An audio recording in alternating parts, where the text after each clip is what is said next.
YS Jaganmohan రెడ్డిపై TDP, Janasena పార్టీలు తిరుమల లడ్డూపై ఆరోపణలు చేయడం దారుణమని కాకినాడ సిటీ మాజీ ఎమ్మెల్యే ద్వారంపూడి చంద్రశేఖర్ రెడ్డి అన్నారు.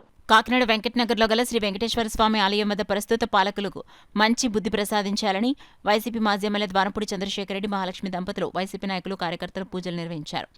ఆలయానికి విచ్చేసిన మాజీ ఎమ్మెల్యే ద్వారంపూడి చంద్రశేఖర్ రెడ్డి, మహాలక్ష్మి దంపతులకు, మాజీ మేయర్ శంకర్ శివప్రసన్న, కూడా చైర్మన్ రాగిరెడ్డి చంద్రకళా దీప్తులకు స్థానిక మాజీ కార్పొరేటర్ కంపర బాబీ కండువాలు వేసి ఘన స్వాగతం పలికారు. ఆలయానికి చేరుకున్న మాజీ ఎమ్మెల్యే చంద్రశేఖర్ రెడ్డి, వైసీపీ నాయకులు, కార్యకర్తలు ఆలయంలో ప్రదక్షిణ చేసి స్వామివారిని దర్శించి పూజలు చేశారు. అనంతరం మాజీ ఎమ్మెల్యే చంద్రశేఖర్ రెడ్డి, మాజీ కూడా చైర్మన్ రాగిరెడ్డి చంద్రకళా దీప్తి, మాజీ మేయర్ శంకర్ శివప్రసన్న మాట్లాడుతూ CM Chandrababu Naidu, deputy CM Pawan కళ్యాణ్లు తిరుమల లడ్డూను రాజకీయానికి వాడుకుంటున్నారని, ఎంతో పవిత్రత గల కలియుగ దైవం శ్రీ వెంకటేశ్వర స్వామి ఆగ్రహానికి ఈ ప్రభుత్వం గురి అవ్వడం ఖాయమన్నారు. ప్రస్తుత పాలకులిచ్చిన హామీలను గాలికి వదిలి ప్రజల దృష్టిని మళ్లించేందుకు లడ్డూ ప్రసాదాన్ని వాడుకుంటున్నారన్నారు.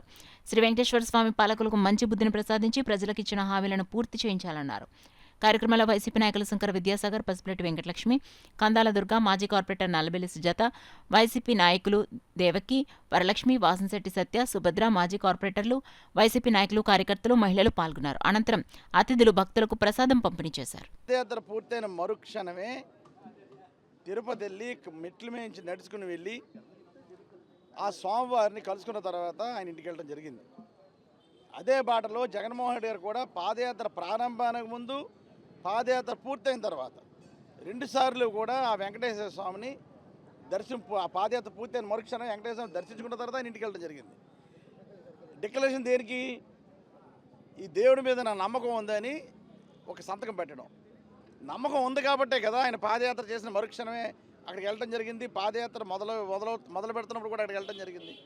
ఇది కేవలం రాజకీయ వాతావరణం. తప్పకుండా జగన్మోహన్ రెడ్డి గారు తిరుపతి వెళ్తారు, డిక్లరేషన్ మీద సంతకం పెడతారు, దర్శనం కూడా చేసుకుంటారు.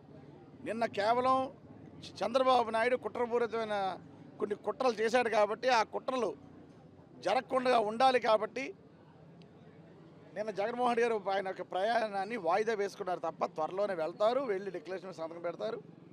ఆ వెంకటేశ్వర స్వామి పూర్తి నమ్మకం ఉంది కాబట్టి ఆయన పాదయాత్ర పూర్తయిన మరుక్షణమే ఆయన ఎన్నోసార్లు కూడా వెళ్ళడం జరిగింది.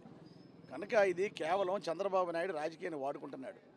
ప్రజలకు ఇచ్చిన హామీలు ఇవ్వలేక డైవర్ట్ పాలిటిక్స్ చేస్తున్నాడే తప్ప ఎట్టి పరిస్థితుల్లోనూ కూడా ఈ యొక్క ఆరోపణలు దేవుడు చూస్తాడు. దేవుడి మీద మనకు నమ్మకం ఉంది, విశ్వాసం ఉంది. వెంకటేశ్వర స్వామికి నాకున్నటువంటి అవగాహన ప్రకారం కొంచెం కోపం ఎక్కువ.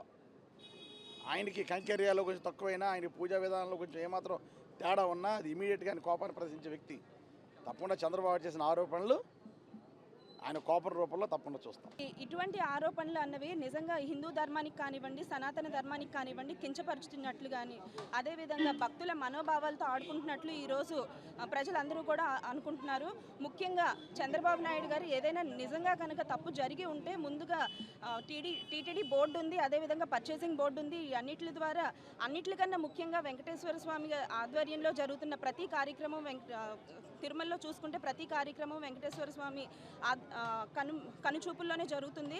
అటువంటప్పుడు ఆ రోజే ఏదైనా తప్పు జరిగి ఉంటే కనుక వెంకటేశ్వర స్వామి చూసుకునేవారు. కానీ ఈ రోజు ఏదైతే చంద్రబాబు నాయుడు ఆరోపణ చేశారో దానికి ఖచ్చితంగా ప్రజలకు కాదు, భక్తులకు కాదు, ధర్మానికి కాదు, సనాతన ధర్మానికి కాదు, వ్యవస్థకు కాదు, వెంకటేశ్వర స్వామి వారికి ఖచ్చితంగా సమాధానం చెప్పే తీరాలి. ఖచ్చితంగా వెంకటేశ్వర స్వామి వారు ఈ విషయంలో ఊరుకోరు. ఆ భగవంతుడు ఆయనకి తప్పకుండా శిక్ష వేస్తాడు. ఇంతకు ముందు కూడా ఒకసారి ఆయన ప్రమాదం నుంచి బయటపడింది మర్చిపోయి ఉంటారు చంద్రబాబు నాయుడు గారు. ఈసారి మళ్ళీ అదే తప్పు చేస్తున్నారు. కాబట్టి మేమందరం కోరుకునేది ఒకటే, ఏదైనా రాజకీయం చేస్తే మీరు మంచి రాజకీయం అంటే మనుషుల మీద కానీ వ్యక్తిగతంగా కానీ ఏదో ఒకటి నిందన చేయండి. కానీ ఎంత పలుకుబడి ప్రఖ్యాతి ఉన్న లడ్డూ మీద కానీ వెంకటేశ్వర స్వామి మీద ఎవరైనా సరే, ఏ రాష్ట్ర ముఖ్యమంత్రి అయినా నా రాష్ట్రం బాగుండాలి, నా రాష్ట్రంలో ఉన్న గుడిలే కాదు ప్రతి ఒక్కటి కూడా చాలా ప్రసిద్ధి పొందాలి, ఇంకా పేరు రావాలని కోరుకుంటాడు. కానీ ఆయనకు ఇక్కడ ఈరోజు చంద్రబాబు నాయుడు గారు ఎంత పేరు ప్రఖ్యాతులు ఉన్న తిరుపతి గుడి యొక్క పేరుని పోగొట్టడానికే చూస్తున్నారు. కాబట్టి ప్రజలందరూ కూడా దీన్ని గమనిస్తూ ఉన్నారు. ఆయన ఈ 100 రోజులు పరిపాలనలో సెలబ్రేషన్స్ చేసుకుంటున్నారు. ఆ 100 రోజులు పరిపాలన ప్రజలు ఎక్కడ చీకొడతారు, మీరు ఏం చేశారు అని అడుగుతారేమో అని చెప్పేసి ఈరోజు చంద్రబాబు నాయుడు గారు టాపిక్ డైవర్ట్ చేయడం కోసం ఇలాంటి నిందలు వేస్తున్నారు. ఎవరు చూసినా చూడకపోయినా తిరుమల వెంకటేశ్వర స్వామి చూస్తూనే ఉంటాడు.